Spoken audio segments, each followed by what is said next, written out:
absolutely shocking. Put upon, put upon, put upon, the whole time. Do you know, there are some who would say that family is everything. Look after the family and the rest will just fall into place.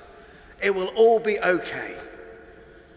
Well, surely every household is a bit like mine, dysfunctional at its core. No one's perfect. We're all a little bit more like Cain and Abel and Jacob and Esau and the relationship of David and Bathsheba, perhaps, than we care to realise. There's a bit of all of us in our great forebears, isn't there? So what's your family like? Do you have a family? Have you got your own spaces, perhaps, to decorate and make your own? What about the communal spaces that there are in your place? Who decides what those communal spaces are like? Who decides what you're going to have for tea tonight? Who decides what games you're going to play? Or what kind of thing you're going to watch?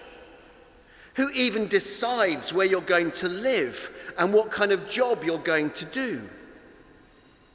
Who decides?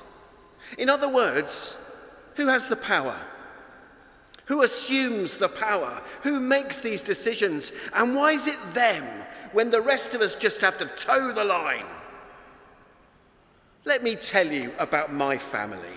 I'm sick of them all, and tonight is once again a clear and good example. We had a friend round for dinner. We've come to know him a little. He's really kind, humble, has the kind of eyes that draw you in. It's incredible, really, that he's taken an interest in us. Who are we? Just a small dysfunctional household who tries to mind its own business. He usually comes round with a group of friends who seem to hang on his every word, although by the look on their faces, they rarely know what he's on about. Not sure about all of them. Some of them are really kind, but one of them has really shifty eyes. He looks after the money. He's most unsavoury. My sister never feels safe with that man, but we digress. This evening, a group of them arrive at our little place, where me, my sister, and my brother live. My poor, poor brother. Most people try to forget that he exists. Do you know, he just sits there. He's had this thing since birth, and no doctor can cure him. We love him, but he never speaks. He's weak, and he's getting weaker by the day. I honestly wonder how much time he has left before he dies. Perhaps that will be a blessing. Do you know, I have to do everything for him. I'm not sure what our parents did or their parents did that we're being burdened by him in this way. It feels like family secrets. He never goes out. Yet this kind man who's just come round takes a deep interest in him. To me, he's yet just another job that needs to be done. I love him dearly. I wouldn't want a life without him. But there's so much to be done and never, ever any help. Well, on this night, this dinner night, I had to, as ever, do everything.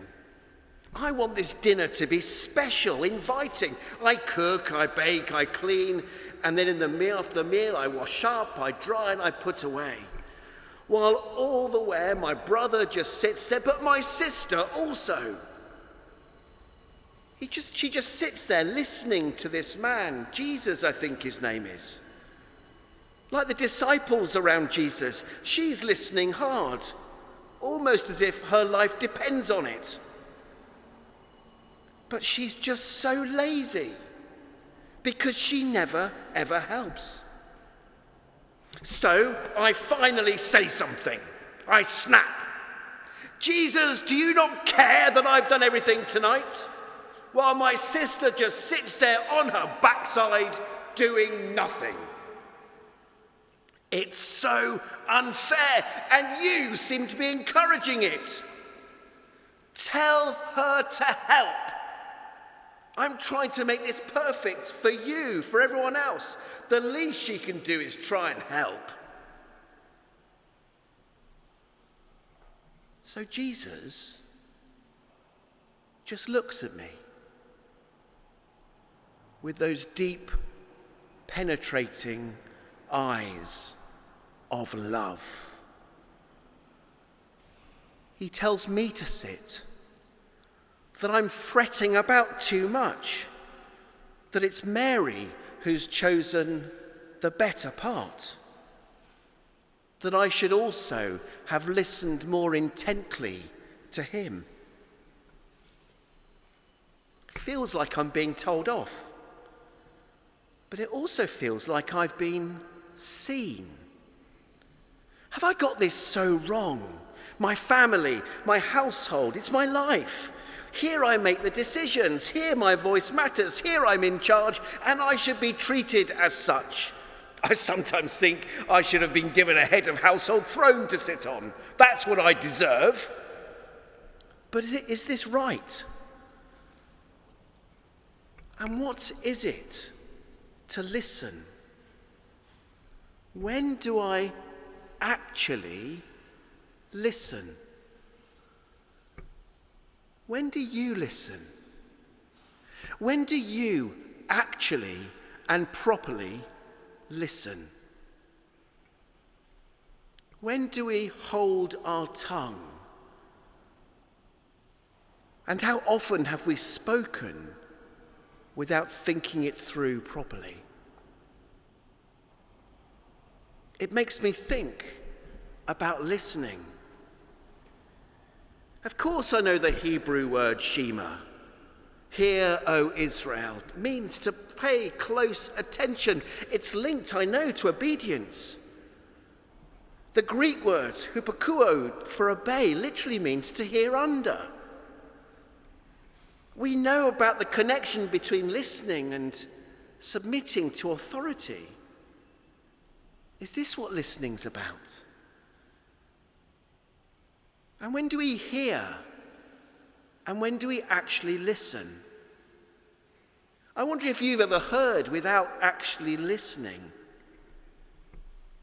And how do we listen to God to know the better part?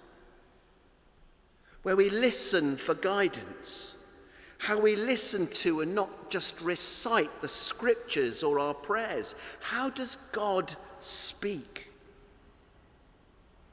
Jesus told me tonight that I must listen to him, his words, and then act upon them, so they're not just words. How do I do that so I'm not just hearing them, I'm actually listening? Listening as a spiritual kind of practice. If Mary has chosen the better part, surely I need to do the same. You need to do the same.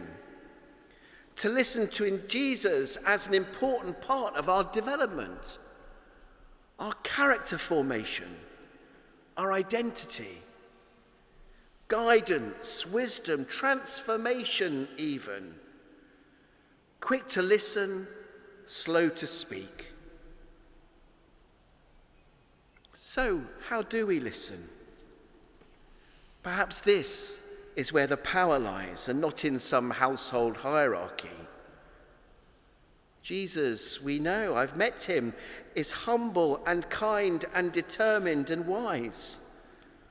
And it's clear that if the world would be like that, our lives would be different.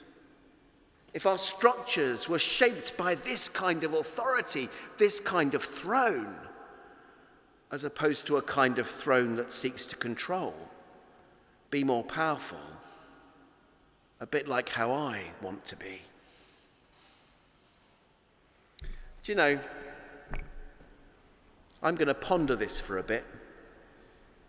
The rest of those dishes can wait a little longer.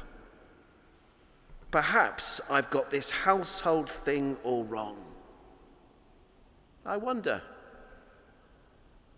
what about you?